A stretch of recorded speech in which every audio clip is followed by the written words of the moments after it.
presentasikan hasilnya kami mengenai tanaman yang kekurangan unsur hara, nitrogen, fosfor, dan kalium.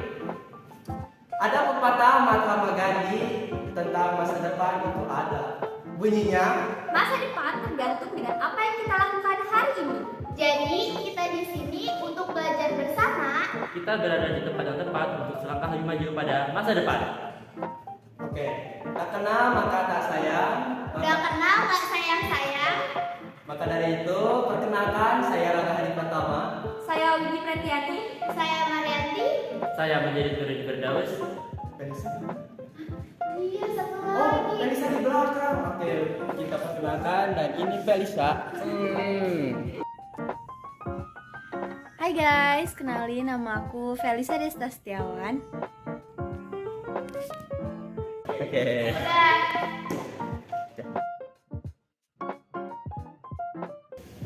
Pasti kalian bertanya-tanya, apa itu NPK? Pupuk NPK adalah singkatan dari nitrogen, fosforus, dan potasium atau kalium yang merupakan 3 unsur hara penting yang dibutuhkan oleh tanaman untuk pertumbuhan dan perkembangan yang sehat. Pupuk NPK mengandung campuran 3 unsur tersebut dalam berbagai rasio dan digunakan untuk memberikan nutrisi esensial kepada tanaman dalam upaya untuk meningkatkan hasil pertanian. Apa sih manfaat NPK bagi tumbuhan? Yang pertama ada nitrogen. Nitrogen penting untuk pertumbuhan daun, pembentukan protein, dan warna hijau pada tumbuhan. Ini memacu pertumbuhan vegetatif. Yang kedua ada fosfor. Fosfor mendukung akar yang kuat, energi sel melalui ATP, dan pembentukan DNA serta RNA. Juga memicu pembungaan dan pembentukan buah. Yang ketiga ada kalium. Kalium menjaga keseimbangan air dan nutrisi, meningkatkan resistensi tumbuhan terhadap stres dan berperan dalam pembentukan bunga dan buah. Juga mengatur transportasi nutrisi dalam tumbuhan. Secara umum, pupuk NPK membantu pertumbuhan tanaman agar berkembang secara maksimal. Setiap unsur hara di dalam pupuk NPK memiliki peran yang berbeda dalam membantu pertumbuhan tanaman. Ketiganya merupakan unsur hara makroprimer karena paling banyak dibutuhkan oleh tanaman. Gambar di samping merupakan tanaman bayam yang menimbulkan gejala akibat kekurangan unsur hara nitrogen.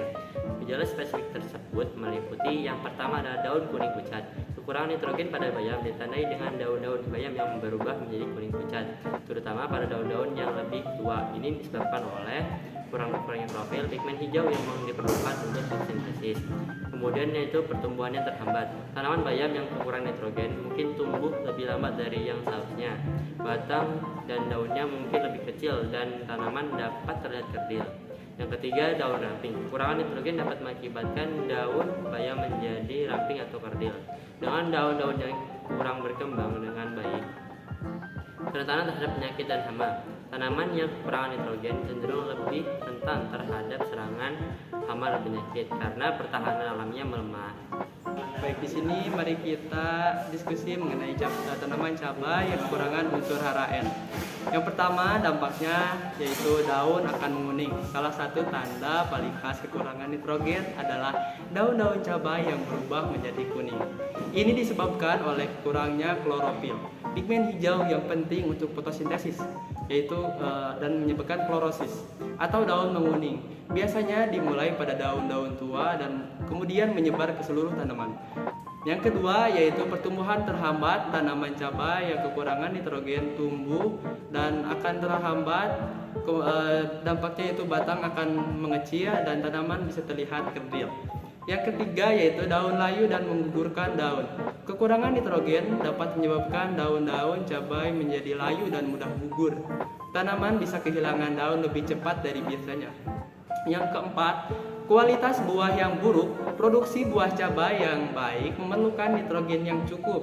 Tanaman cabai yang kekurangan nitrogen mungkin menghasilkan buah yang lebih kecil, kualitas bervarietas atau bahkan tidak berkualitas. Yang kelima, batang tanaman yang tidak terlihat kokoh. Batang tanaman cabai yang kekurangan nitrogen mungkin lebih tipis dan lemah, membuat tanaman lebih rentan terhadap kerusakan fisik dan mungkin akan terjatuh. Kerentanan terhadap penyakit dan hama, tanaman yang kekurangan nitrogen cenderung lebih rentan terhadap serangan hama dan penyakit karena pertahanan alaminya akan melemah. Pada pembahasan selanjutnya, saya akan membahas mengenai tanaman kangkung. Gambar di samping merupakan tanaman kangkung yang menimbulkan gejala akibat kekurangan unsur hara, yaitu unsur hara kalium.